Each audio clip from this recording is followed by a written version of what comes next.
यह कहानी जगदीशपुर नाम के एक छोटे से गांव की है, जहां अजय नाम का एक गरीब किसान रहता था। अजय के परिवार में उसके अलावा उसकी पत्नी सीमा और एक बेटा राजू था, जिनके साथ वह बहुत खुशी खुशी रहता था। अजय के पास गांव में अपनी एक जमीन थी, जहां पर खेती कर वह अपने घर का पालन पोषण करता था। परंतु अब उसकी वह जमीन पहले की तरह उपजाऊ नहीं रही थी। धीरे धीरे उसकी जमीन से फसल की पैदावार भी कम होने लगी थी। एक दिन इसी चिंता में वह अपने जमीन के पास बैठा होता है और कमाने का कोई और जरिया सोचने लगता है। दिन प्रतिदिन मेरे इस जमीन से उगने वाली फसल कम होते जा रही है। लगता है मुझे अब कोई दूसरी जमीन लेकर काम करना होगा, या तो कोई और जरिया ढूंढना होगा कमाने का। पर अब मैं इस जमीन के भरोसे नहीं रह सकता हूं। चलो एक बार चल के सीमा से राय लेकर देखता हूं, वह क्या कहती है। अजय तुरंत खेत से अपने घर की तरफ चल पड़ता है। घर पहुंचकर वह सबसे पहले अपनी पत्नी सीमा को आवाज लगाता है। मैं सीमा, जरा यहां आना, तो तुमसे एक जरूरी बात करनी है। अजय की आवाज सुनकर सीमा वहां आ जाती है। बोलिए, आपने मुझे बुलाया क्या? सीमा, मुझे तुमसे एक जरूरी विषय पर बात करनी है और तुम्हारी राय जाननी है। सीमा, तुम तो जानती हो हमारी जमीन अब पहले की तरह इतनी उपजाऊ नहीं रही है, और अगर मैं ज्यादा खाद वगैरह डालने की कोशिश करूंगा तो कहीं उसकी मिट्टी और खराब ना हो जाए। इसलिए सोच रहा हूं कि कुछ समय के लिए उस जमीन पर खेती करना छोड़ दूं। हर साल थोड़ी थोड़ी खाद उसमें डालता रहूंगा, जिससे कुछ सालों बाद वह पहले की तरह उपजाऊ हो जाएगी। फिर उसमें खेती करना शुरू कर दूंगा। ये ठीक रहेगा। इससे आपकी जमीन भी सही रहेगी और उसमें उगने वाली फसल भी। हाँ, पर तब तक मैं क्या करूं, क्योंकि मेरे पास दूसरी तो कोई जमीन नहीं है। तो घर का खर्च चलाने और राजू के पढ़ाई के लिए कहां से पैसे जुटा पाऊंगा। आप एक काम क्यों नहीं करते, एक बार जाकर गांव के जमींदार काका से मिल लीजिए। वह तो बहुत अच्छे और नेक दिल है। वह आपकी जरूर कोई मदद करेंगे।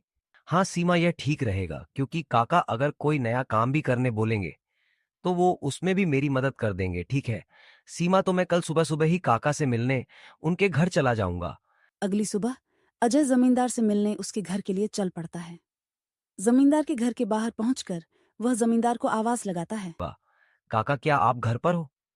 अजय की आवाज सुनकर जमींदार बाहर आता है। अरे आओ अजय बेटा, बोलो क्या हुआ, कुछ काम था क्या? हाँ काका, आपकी एक मदद चाहिए थी।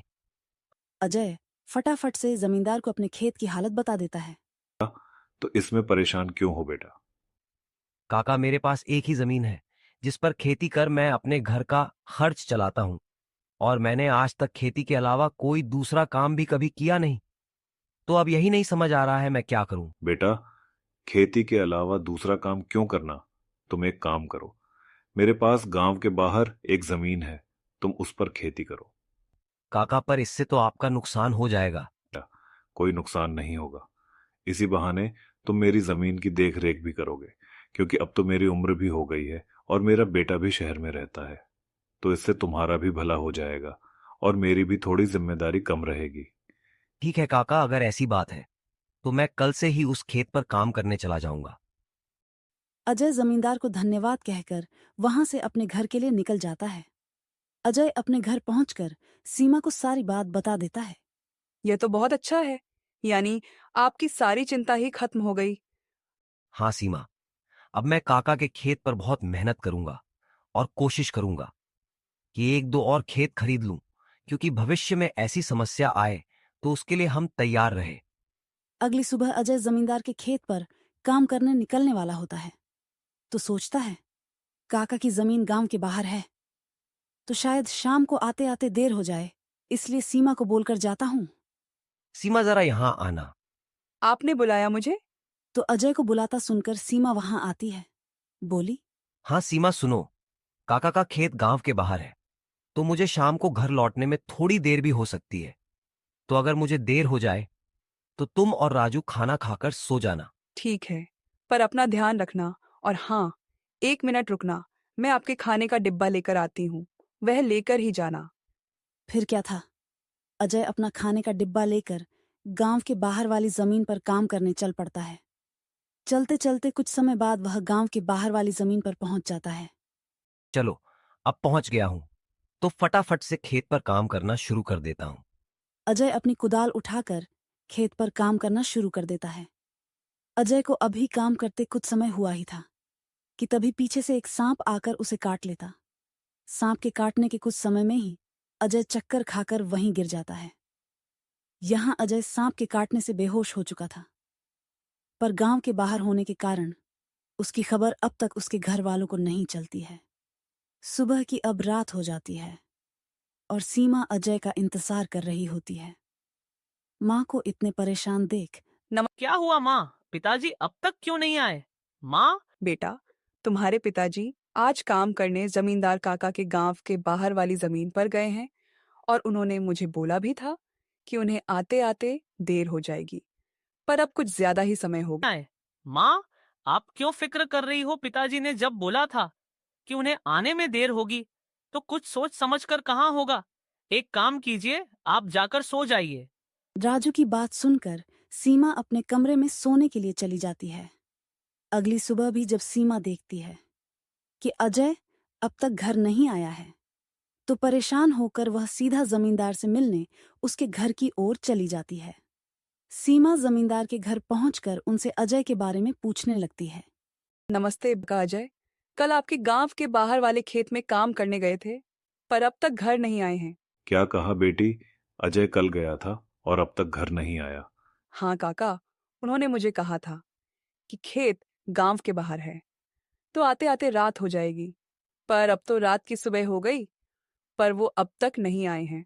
आप चिंता मत करो बेटी, मुझे थोड़ा समय दो। मैं अभी किसी को भेजकर पता लगाता हूँ कि अजय कहाँ है। जमींदार तुरंत अपने घर में काम करने वाले घनश्याम को अजय को देखने अपने खेत पर भेजता है। कुछ समय के बाद घनश्याम जमींदार के खेत पर पहुंच जाता है और वहां का दृश्य देखकर वह परेशान हो जाता है। यह क्या, अजय का तो पूरा शरीर नीला पड़ चुका है। मुझे लगता है इसे किसी सांप ने काटा है। मुझे तुरंत जमींदार जी को यह बात बतानी पड़ेगी। घनश्याम वहां से भागते भागते जमींदार के घर के लिए निकल जाता है। घनश्याम जैसे ही जमींदार के घर पहुंचता है, उसके कुछ कहने से पहले ही जमींदार उससे पूछने लगता है। क्या हुआ घनश्याम बेटा, तुम इतना दौड़ते हुए क्यों आए और क्या तुम्हें अजय मिला? घनश्याम जमींदार को सारी बात बता देता है जो उसने खेत में देखी थी। घनश्याम जब जमींदार को सारी बात बता रहा होता है, तभी वहां पास में खड़ी सीमा भी सारी बात सुन लेती है और रोने लगती है। घनश्याम, तुम सबसे पहले वैद्य जी को लेकर वहां पहुंचो। मैं सीमा बेटी को लेकर वहां आता हूं। घनश्याम को वैद्य जी के पास भेजने के बाद जमींदार सीमा को समझाने लगता है। सीमा बेटी, पहले तो तुम रोना बंद करो और जल्दी से मेरे साथ चलो, क्योंकि तुम्हारे रोने से अजय ठीक नहीं होगा। फिर क्या था, जमींदार सीमा को लेकर अजय को देखने उसके खेत की तरफ निकल जाता है और घनश्याम वैद्य जी को लेने दूसरी तरफ निकल जाता है। जमींदार और सीमा जब वहां पहुंचे तो उन्होंने देखा अजय बेहोश हालात में खेत में गिरा था और उसका पूरा शरीर नीला पड़ चुका था। सीमा अजय के पास बैठकर रोने लगती है। तभी वहां वैद्य जी आ जाते हैं। वैद्य जी के आते ही सीमा वहां से हट जाती है और वैद्य जी अजय की हालत का जायजा लेने लगते हैं। क्या हुआ वैद्य जी, अब कैसी है? अजय की हालत देखिए। जमींदार जी, मैं आपको झूठ बोलकर अंधेरे में नहीं रखना चाहता हूं, पर अजय की हालत बहुत खराब है। वैसे तो मैंने उसे जहर को काटने वाली औषधि दे दी है, परंतु जहर अजय के अंदर कुछ ज्यादा समय तक रह गया है, जिस कारण वह प्रगाढ़ बेहोशी के हालत में चला गया है। प्रगाढ़ बेहोशी, यह क्या होता है वैद्य जी? प्रगाढ़ बेहोशी के हालत में व्यक्ति जीवित तो होता है, परंतु उसके बदन के हिस्से में हलचल नहीं होती है, और यह अब कब होश में आएगा यह भी नहीं कह सकते हैं।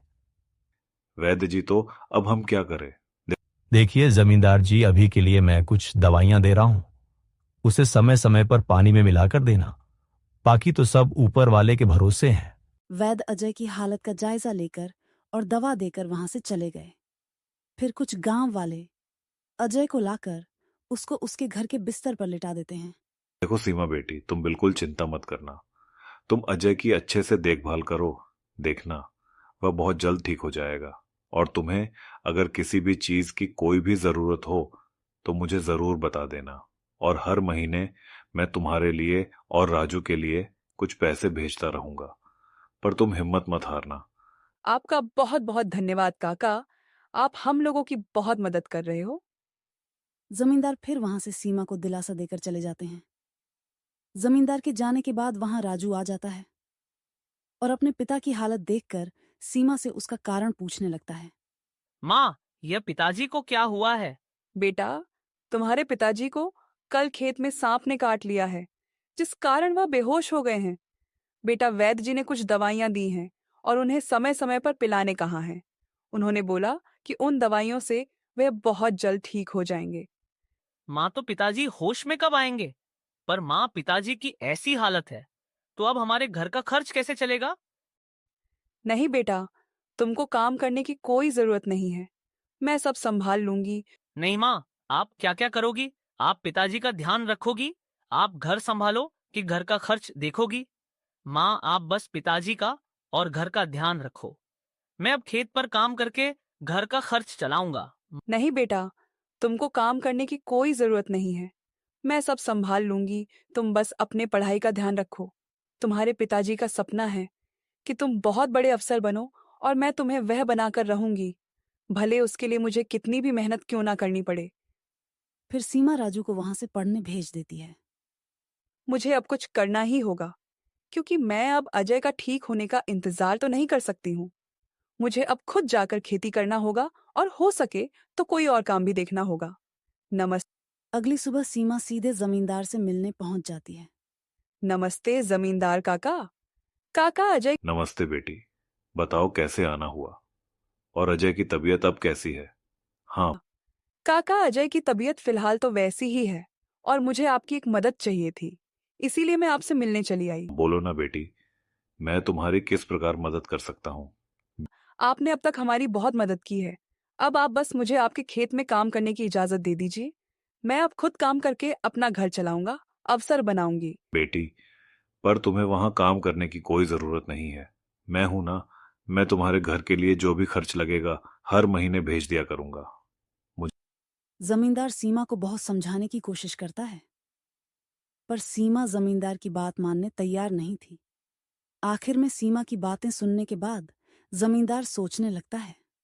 लगता है सीमा मेरी बात नहीं मानेगी, पर अगर वह काम करने इतने दूर जाएगी तो वह अजय का ध्यान नहीं रख पाएगी। एक काम करता हूं, मैं सीमा को मेरी गांव के अंदर वाली जमीन पर काम करने के लिए कह देता हूं, ताकि वह खेतों पर काम भी कर सके और अपने घर का ध्यान भी रख सके। ठीक है सीमा बेटी, मैं तुम्हें अपने खेत पर काम करने की इजाजत तो दे सकता हूं, पर तुम्हें मेरी एक बात माननी होगी। हाँ काका, बोलिए ना। बेटी, तुम्हें मेरे गांव के बाहर वाले खेत पर काम करने की कोई जरूरत नहीं है। मेरे पास तुम्हारे घर के नजदीक भी एक खेत है, तुम वहां काम कर सकती हो, ताकि तुम अपने घर का और अजय का दोनों को ख्याल रख पाओगी। काका, ये तो और भी अच्छा रहेगा। इससे तो मेरी बहुत मदद हो जाएगी। बेटी, पर एक छोटी सी समस्या है, वो खेत बाहर वाले खेत से थोड़ा छोटा है। हाँ, तो कोई बात नहीं है। काका, वह खेत मेरे घर से नजदीक है, वही बहुत बड़ी बात है। मैं खेत में काम करने के साथ साथ दूसरे के घर का काम भी करना शुरू कर दूंगी, ताकि उन पैसों से मैं राजू की पढ़ाई का खर्च निकाल। बेटी, पर तुम्हें इतना काम करने की क्या जरूरत है? काका, मुझे काम करना ही होगा। अजय का सपना था कि राजू पढ़ लिख कर बड़ा आदमी बने। अगर मैं मेहनत नहीं करूंगी तो उसका सपना अधूरा रह जाएगा। राजू की पढ़ाई के लिए और घर चलाने के लिए मुझे हर हाल में यह जिम्मेदारी उठानी पड़ेगी। बेटी, तुम्हारी मेहनत देखकर मुझे पूरा भरोसा है कि तुम जरूर सफल होगी। मैं तुम्हारी हर संभव मदद करूं। तुम कड़ी मेहनत करो, भगवान भी तुम्हारे साथ है। सीमा ने जमींदार के गांव के अंदर वाले खेत पर काम करना शुरू कर दिया। वह सुबह खेत पर काम करती और दोपहर के बाद गांव के घरों में सफाई और खाना बनाने जैसे छोटे मोटे काम करने जाती। धीरे धीरे सीमा की मेहनत रंग लाने लगी। खेत में अच्छी फसल हुई, जिससे उसका घर चलने लगा, और जो पैसे वह दूसरों के घरों में काम करके कमाती थी, वह राजू की पढ़ाई में खर्च करने लगी। सीमा बेटा, मैं चाहती हूँ कि तुम मन लगाकर पढ़ाई करो। तुम्हारे पिताजी का सपना है कि तुम अफसर बनो। मैं तुम्हारे लिए हर मुश्किल को पार कर लूंगी। माँ, मैं कड़ी मेहनत करूंगा।